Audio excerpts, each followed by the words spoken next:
Hi everyone, my name is Trina Little if you are new to my channel, and I am a video content strategist. So I help online entrepreneurs create a video content strategy that they can use on YouTube that works for them and their business. And today I'm going to be talking about vlog versus blog with my friend Abby Herman. She's going to be focusing a lot on blog content and what it can do for your business. And I'm going to be talking a lot about vlog content.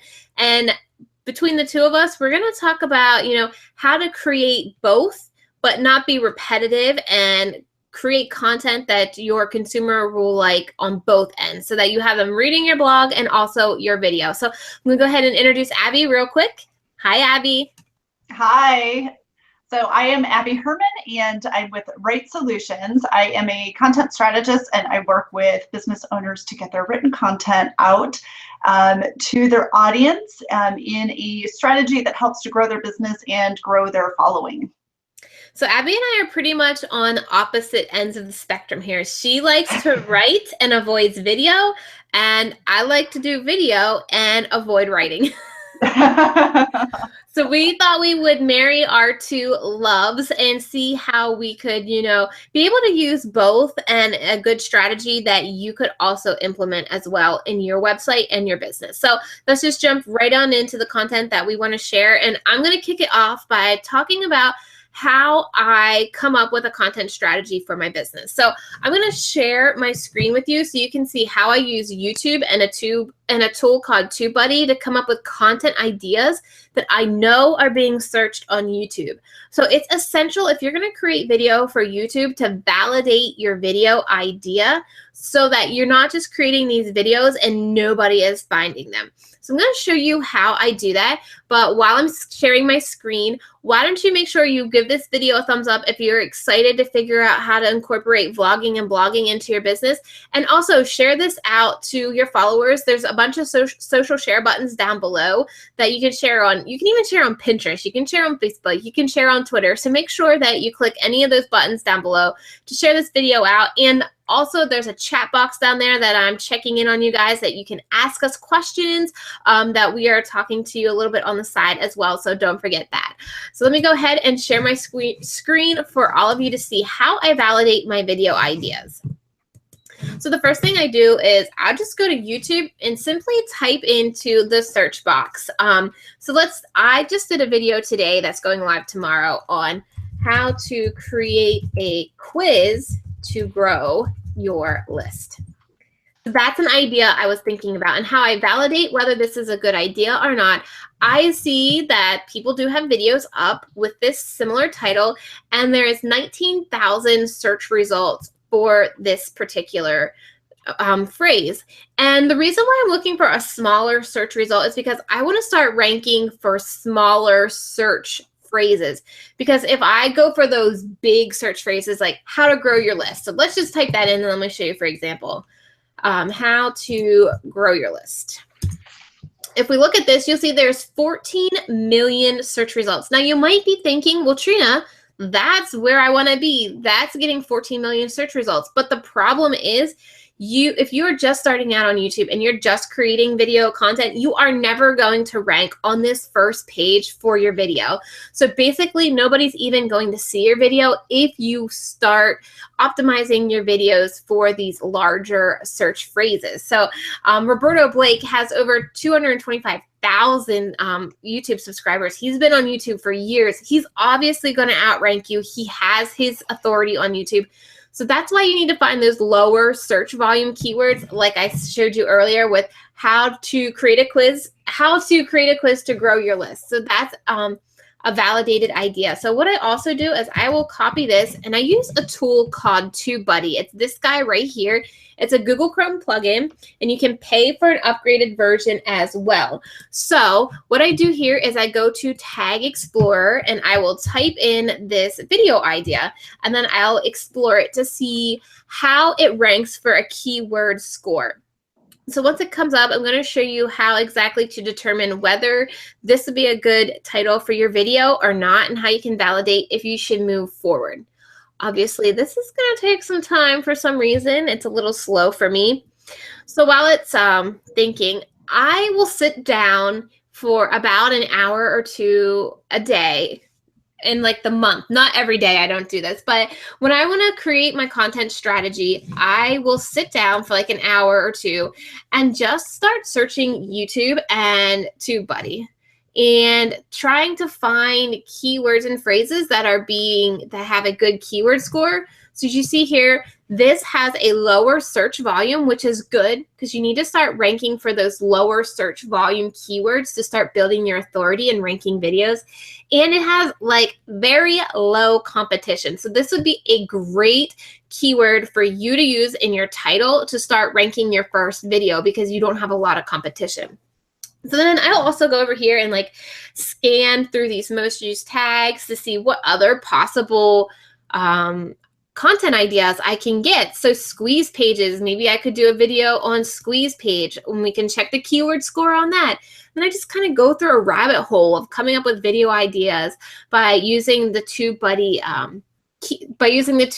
Tag Explorer. And like I said, I will do this for like an hour or two to come up with 12 video ideas so that I have a quarter's worth of content already planned for me. All I have to do is start creating the script.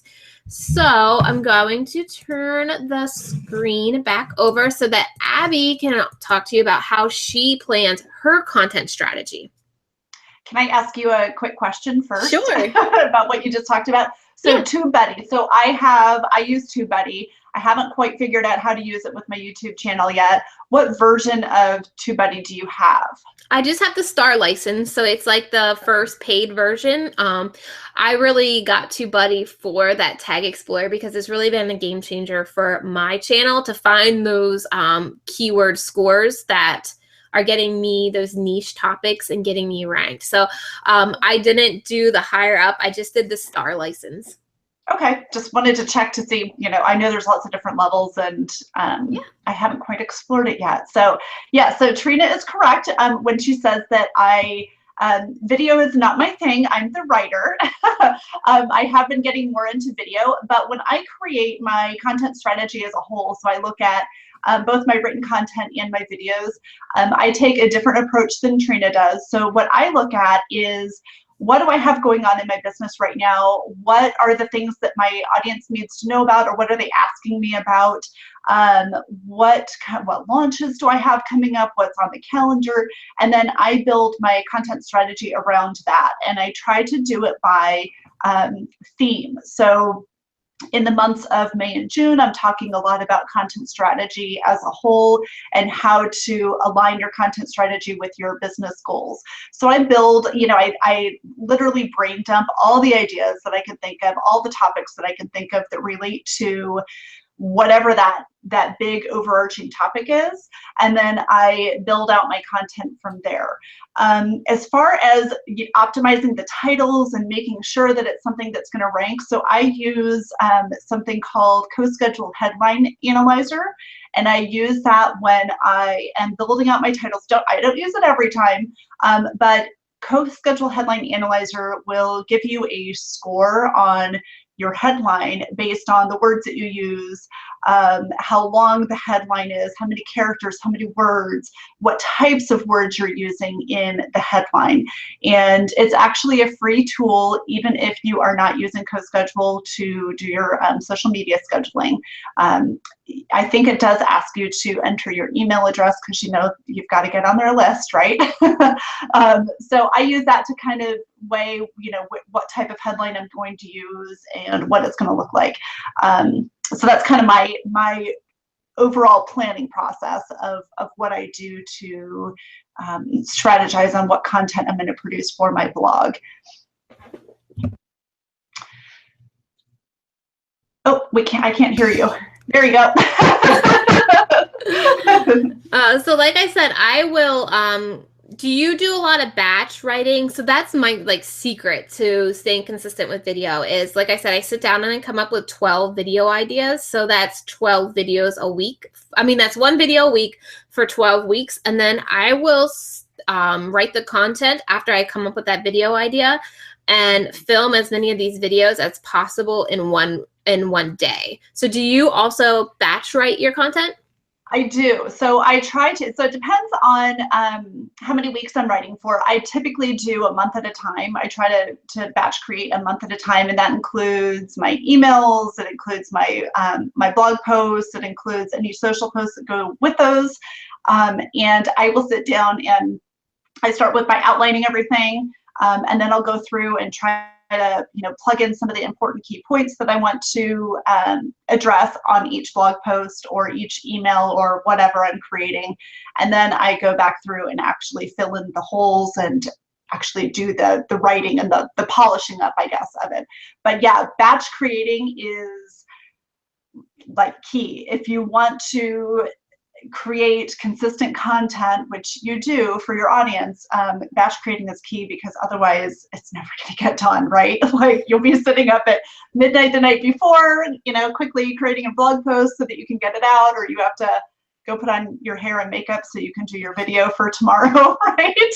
Yeah, I mean, I'm a mom to 2 under 2, so if you're using the excuse that you don't have time to do video, trust me, you do, because I got 2 under 2.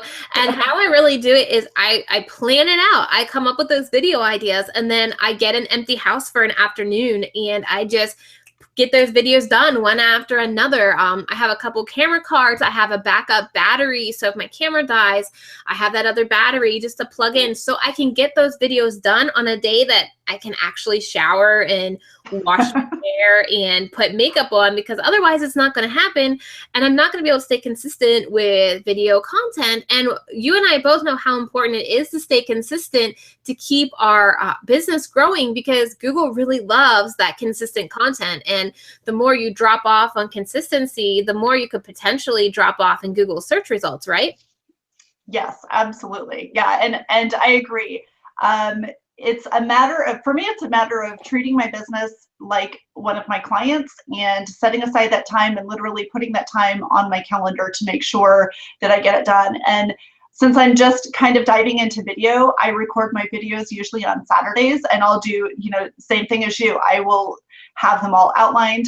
I literally sit here in my office with my tripod and my phone, and I go through my outlines, record my video, change my shirt that I have. Change my shirt, so.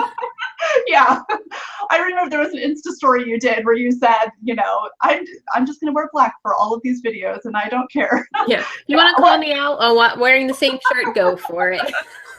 I did that. The same. The last time I recorded videos, I was pretty sick of changing my shirt, and I thought maybe I should just go with, a standard solid color or something. But yeah, and then when creating my own written content, so I will. I'll write my blogs. I write the social posts for those blogs at the same time, because then I don't have to go back, a month later and reread the blog and say, oh yeah, that's what it was about. And so I already have the content written for that. And then one of my biggest tricks is I have a VA actually do all the loading for me, because I hate to do it. So I have somebody, once the blogs are ready, once the social content's ready, she creates the graphics for me and she loads it to my site for me. And it has been a huge help. I really wanted to be able to write the content myself, and so she's just taking that piece for me, and it's saved so much time. Those are great tips. So now that we told you our secret on batching and how it saves us time and keeps us consistent, let us tell you exactly how we're able to grow our business, able to, get more email subscribers to ultimately funnel through, an email sequence or whatever we decide to do. It's having a clear and concise call to action. So people who watch your video or people who read your blog content aren't going to be able to read your mind. They're not going to be able to be a psychic and know what it is you want them to do. So you need to be very clear in your videos and in your blog posts what you want the next step to be. So in every single one of my videos, at the end of the content, as I wrap it up, I let people know, if you want to create a video like this for your business, grab my free script template. And then in YouTube, there is a cards feature that you can plug in the site that your opt-in is, and the card just pops right out up top in the corner, and they can click on that and download that opt-in. They obviously have to give you their email address to get that opt-in, but it's been one of the biggest ways that I've really grown my email list, because I focus a lot on YouTube. Most of my content is very heavy on YouTube. And so my list has grown from YouTube just by using the cards feature, and also telling people that the link to download is also in the description box. So if you look below, you can see in our description box that there is a link to our sign up, that if you did not get our worksheet, if you didn't sign up to this training beforehand and you didn't get the worksheet that we had, or I think it's a tips list from us, if you didn't get that download, you can go to the link in the description box below and we'll send it right on to you. So that's another way that you can get people onto your email list as well for yourself. And so Abby, how do you get people to do what it is that you want them to do? So it totally depends on what the blog topic is. So typically, so all of my blogs relate to some sort of educational piece, like I'm trying to teach them something. I want them to know how to do something.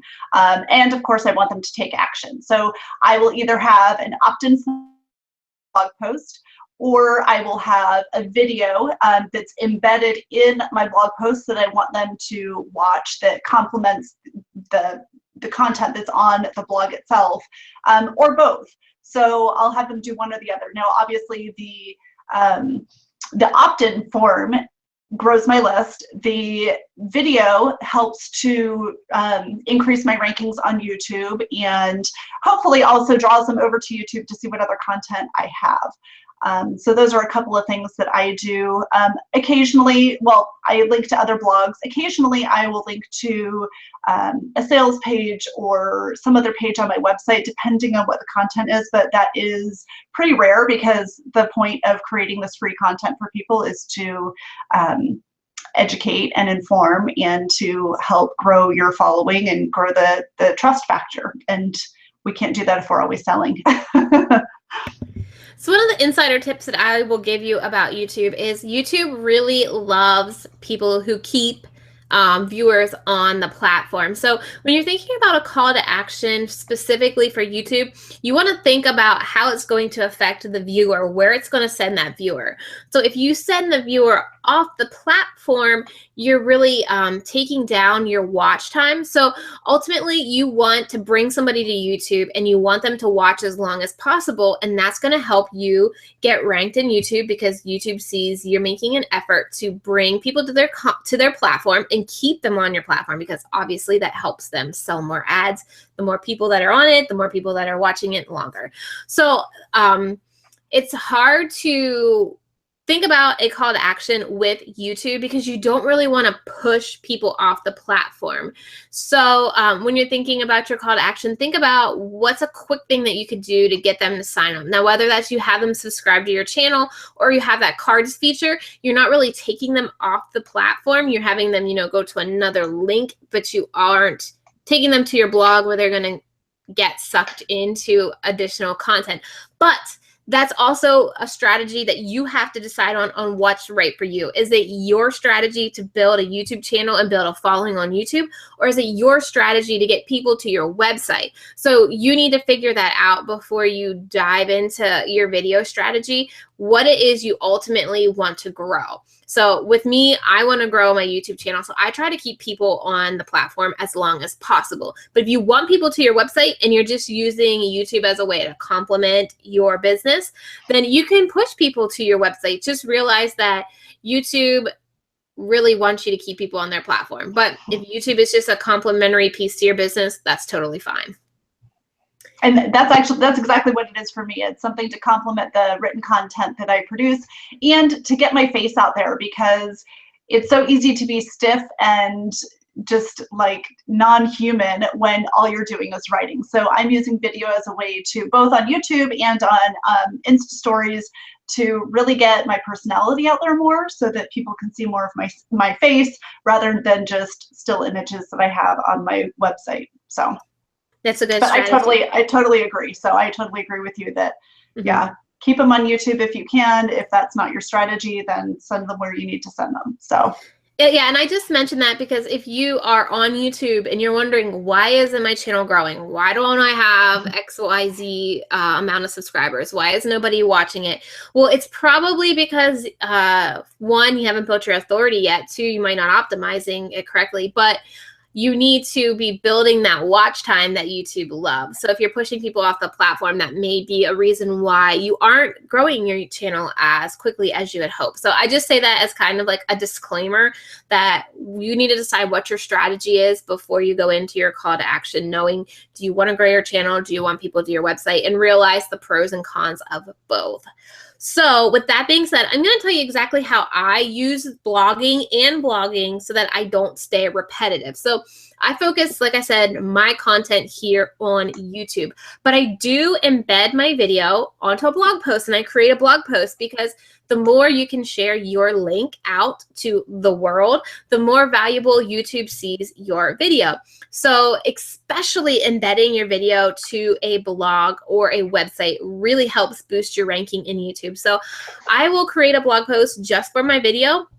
I'll even create a Pinterest pretty image for my blog post. Then I'll just do a little summary, a little intro telling people, why I'm talking about this subject or what this subject's all about. And then I will just say, watch the video below to learn more, and I will embed that video. So not only is it giving my website a boost in SEO by having video, because Google really values video content. So if you have video on your website, you're getting additional boost in SEO, but it also boosts my video in YouTube rankings because I am embedding that to a website.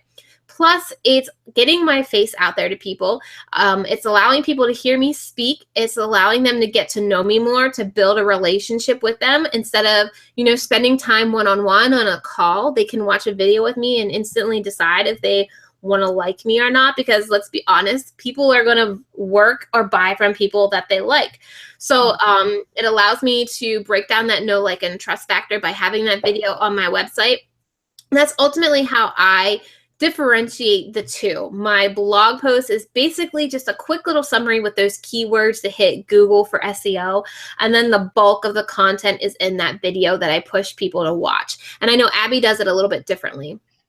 Yeah, so I always start with my blog post. So I have my outline for my blog post. I write my blog post. Usually I wish that I could continue writing more, but I know that, eventually there's a limit to what people will read. So sometimes I'll either take another look at a topic. So for example, if I write about, 10 tips to creating a content strategy. Maybe my video will be something about, how to create a content strategy on the fly or something like that. Or I will take one of those tips and I'll expand on it in a video. And then I'll take the video and I'll embed it on my blog so that my audience, whoever's reading, will have this bonus content that they can take it a step further, or they can learn something new, or look at something from a different perspective. So that's usually how I do some of my videos. And then other videos I do a Wednesday writing tip, which is just a quick 3-minute or less video. I tried to make it 2 minutes or less, and I just couldn't. And today's is actually like 3 minutes and 20 seconds. And that is something that I do not embed on my website. I share it on Instagram, I share it on Facebook, I share it on Twitter, I share it all over the place, but it's not something I put on my website. That's just kind of like an added bonus writing tip for my audience. So those are kind of the two ways that I incorporate the content with the written content with the videos. And then also on my weekly email that I send out, I will include a link to any videos that I published that week also. Those are all great ways to just start building that, video following and getting people to see your face, right? Yeah, and I felt like, with the shorter tips, with the writing tips, well, with any of it really, it's really helped me, even in the short time that I've been creating video, to look back at what the first couple videos I did, and now I feel like I'm much more comfortable in front of the camera. And so I feel like at this point I might be able to expand and do a little more than I was before, but I'll always be a writer first. Slowly pulling you into the video. So I wanted to answer a quick question. Conrad in the comment section asked about Pinterest and how I use Pinterest. So I will create create a Pinterest pretty image for my blog. And what I do in the first 48 hours, because YouTube, it's really important to get your video out and as many views as possible in those first 48 hours of YouTube. So I will share that pin out on Pinterest with a link directly to YouTube. So that's bringing people from another platform onto YouTube. So that's boosting my video, bringing people to that platform. And I will do that for like the first 48 hours. Then I will go back into my pin and I will share it from my blog so that I ultimately have two of the same pins out there going to two different places, so that some people might be going to my YouTube channel, some people might be going to my blog, and that may not be a great strategy or the perfect strategy or what people would recommend, but I want that first 48 hours of my Pinterest image to get sent to the video as much as possible. And so I have two of those pins. I was doing sometimes when I have time, because let's face it, our to-do list is always 1,000 miles long. I was creating a separate pin for just the video, and I would include the thumbnail on that pin, and then I was creating like a blog pin just for the blog and sharing those two out at the same time. But I ultimately decided that the two pins for one post was just too much effort. And so I just did one pin the first 48 hours, shared that directly to my YouTube, and then the rest was to my blog. Again, that goes all back to what your strategy is. Is your strategy to draw traffic to your website, or is your strategy to draw traffic to your YouTube? And since I'm building a YouTube following, my strategy has been to draw traffic to my YouTube in that first 48 hours. That's essential for the growth of a video. So I just wanted to share that. Conrad asked if you make each of those pin graphics different, or do you use the same graphic? I use the same graphic now. I did test out like doing two, but like I said, ain't nobody got time for that, right? Making two separate pins for two different links. I'll just use the same pin and just have two different links. The YouTube pin, I will upload directly to, I have Tailwind. I'll upload that pin to Tailwind and like fill it out in Tailwind from there. And then the blog pin, I will use as a rich pin and blog it and pin it straight from my website. So that's how I do the two. Okay. Yeah, nobody got time for that. So I think, I mean, Abby, do you have anything else to add? You know, I think that just to plug the blog side a little bit, because we've talked a lot about video, so I feel like I have to plug the blogging. And I know that you can say the same for video, but anybody can do either one. Anybody can start a YouTube channel. Anyone can blog. I feel like blogging was a natural fit for me because I like to write, because I am very introverted. So getting in front of the camera was a little difficult for me at first. I can say things a lot better, you know, with a keyboard than I can by speaking. But it's such a low entry level financially to be able to start a blog. It's so inexpensive. It's really easy to do. And you know what? No matter if you're blogging or creating video, done is better than perfect is my motto. And which is why I look back at my videos from the beginning and I think, oh my gosh, I even look back at old blog posts and I, you know, would like to, you know, fluff them up, not fluff them up, but, you know, tweak them up so that they're resonate with my voice a little bit more. But there's such a low entry point for both. You can do it. I mean, I use my iPhone for my YouTube channel. I mean, there's all kinds of fancy cameras out there. You don't need it. I mean, you do. Eventually you'll want to. Yes. Just start with your phone. And I love that you said done is better than perfect, because you have to do it to get better. Like, you're not going to learn to ride a bike without getting on a bike and testing it out, right? Yes, exactly. Exactly. So yeah, just start blogging, get the ideas down, brainstorm ideas that you are seeing people ask about, and then start creating blogs and videos for them, because, you know, Google's not going to find you if you're not there, right? Mm-hmm. And neither is your audience. Your audience isn't going to find you if you are not out there. Yeah.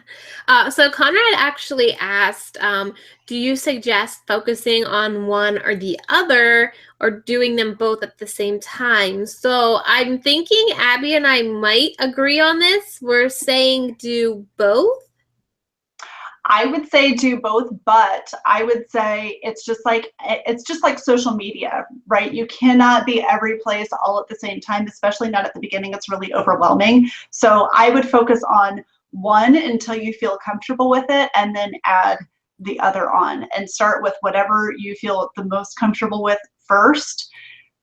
Maybe practice. So I used Insta stories to practice video before I started using YouTube, because Insta stories go away in 24 hours. So I was a lot more comfortable with, putting myself out there that way. But start with one thing and then add on after that. Just like you're not going to do a full-blown social media strategy with Facebook, Twitter, Pinterest, Instagram, everything, LinkedIn, all of that all at once, because you'll go crazy. There's not enough time. Ain't nobody got time for that, right? Yeah. There's not enough time in the day. And make the one more complementary, like we talked about. Yeah. So focus your effort on one, but use the other one as a complementary piece. So like Abby was doing quick videos. I actually started my video strategy back when I started my YouTube channel over a year ago, doing 1-minute tips. And it really helped me get better at YouTube. It helped me create content because I was keeping them around a minute to a minute and a half. Now, obviously, my content on YouTube is a little bit longer because I go into a bit more detail that help educate you guys so that you can learn how to do it on your own. And so now my blog is just very minimal. It's just a summary using those keywords. So pick one that you want to focus on, like Abby said, and use the other one as a complementary piece as well, so that you do have a presence on both platforms, but you're not putting the same effort into one because one is more complementary or a lot shorter. Right. And also too, I think it's important to understand who your audience is and where is your audience. What kind of content are they interested in, and where are they most likely to find you? So if they are watching videos, then focus on growing the YouTube channel. If they are more of the readers and they want to read the blogs, then focus on that, and then use the video as a complement to that. Yeah. So Spectra Light Photo asked if you could do IFTT, that one, to do multiple posts. And yes, so what I do with my video is I create a promo video. So it's basically my intro to my video. It's like my hook, the first 20 to 30 seconds of my video. And I will pull that into another video file along with my thumbnail. And I will use that as my social media post to Twitter, to Instagram, and to Facebook. So I already did the content. I already edited. All I had to do was copy and paste to a new piece.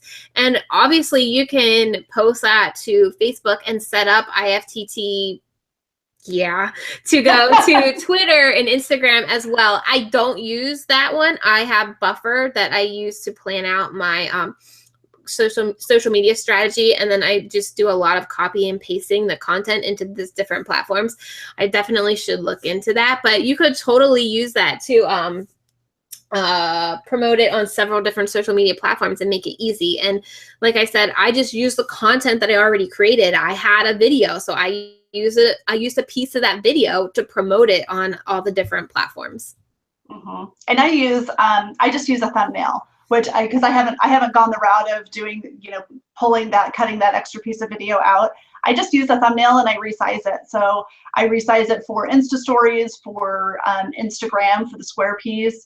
I use just the straight thumbnail to post on Facebook. And I create like a little summary, a written summary of what the content is, and use that as my social post when I'm sharing it out. Yeah. So there's lots of different ways you can do it, and you do what works for you. Don't do what somebody else is doing just because that's what they're doing. Do what works for you and what's easy for you.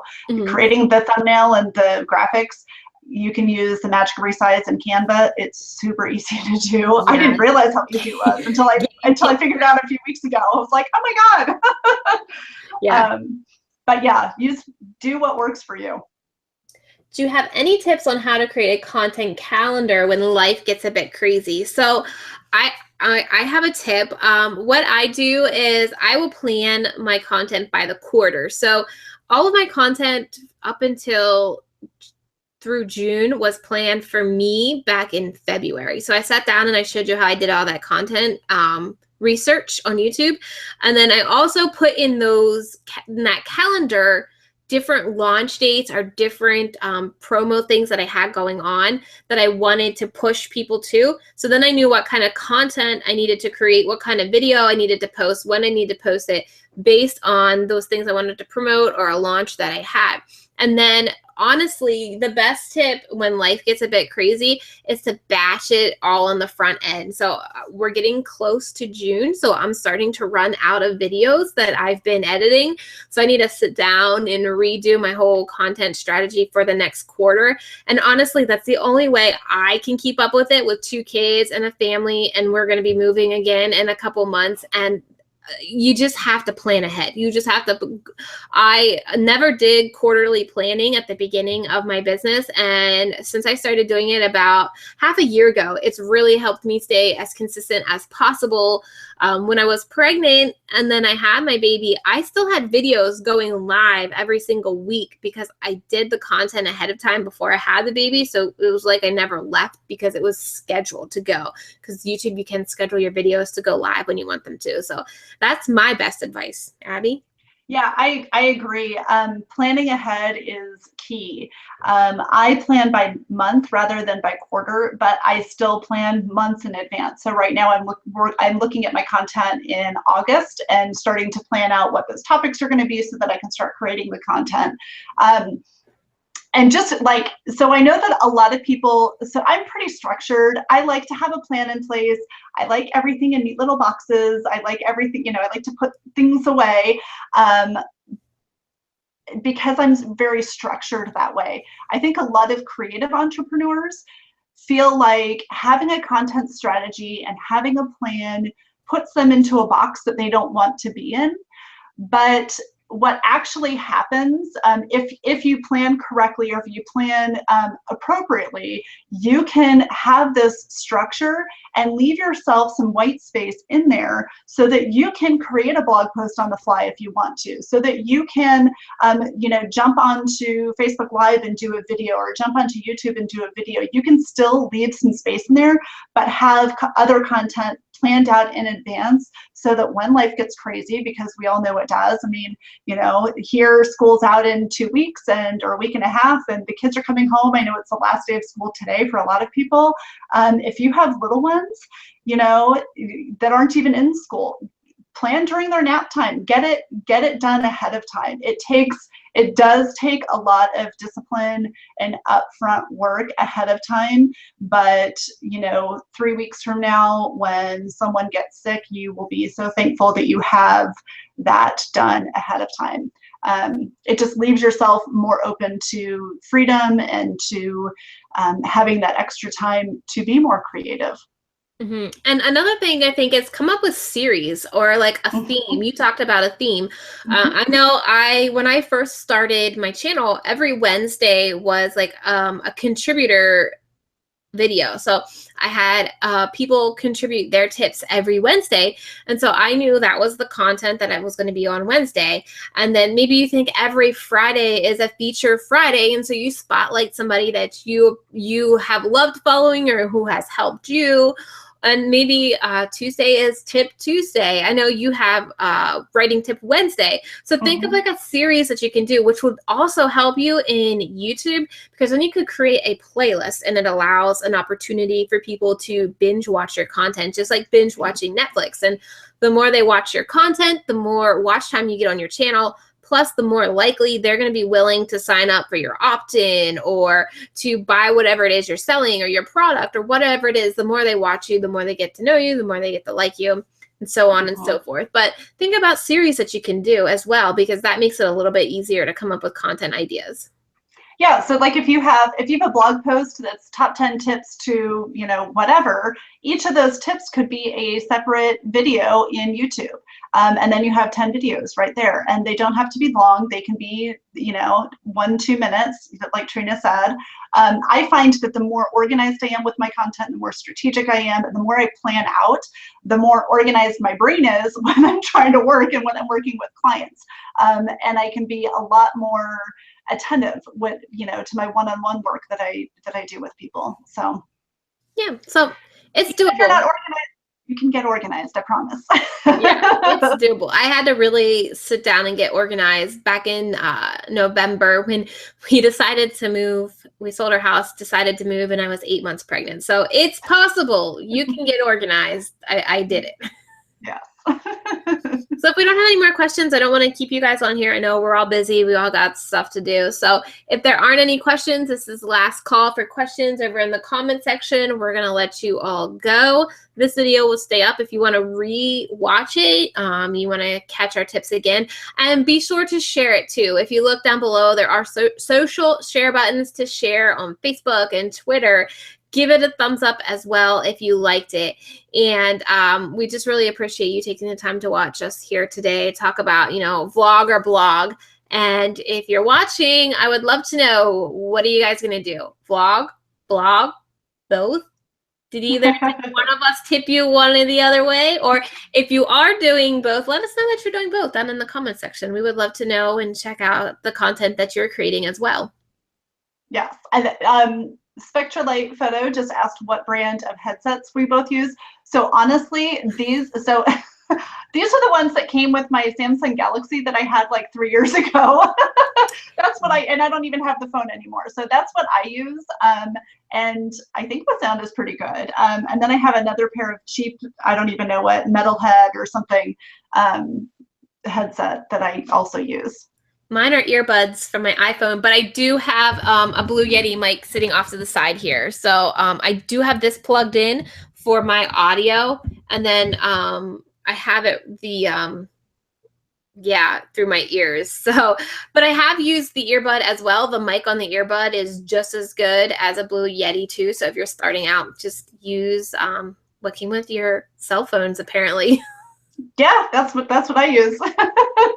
And when I do my videos for my YouTube channel, I just use the microphone that's on my iPhone.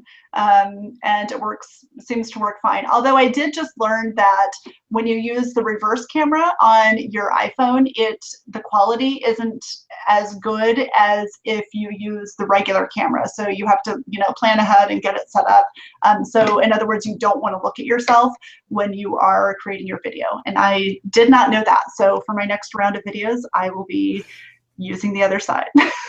Learn something new every day. Like I said, done is better than perfect, right? I'm not going to go back and redo any videos. That would be silly. So even ones that I haven't posted yet, just get it done. Yeah, and you learn. You get better. Yep. Creative Cricket channel audit. Let's talk about that on the side. Shoot me an email, or you can shoot me an email at Trina@TrenaLittle.com. We can talk about that on the side. So I think that wraps everything up for questions. Abby, thanks for coming on here. Thanks for collaborating with me here on my channel and sharing your tips. And thank you all for watching. Like I said, don't forget to share this on the social links down below, and we will catch you guys again. Check out Abby's channel. I have it listed in the description box. Go subscribe to her. And I think I'm going to be back here again next week, so stay tuned. I'm not sure yet. Have a great Wednesday, everybody. Bye. Bye.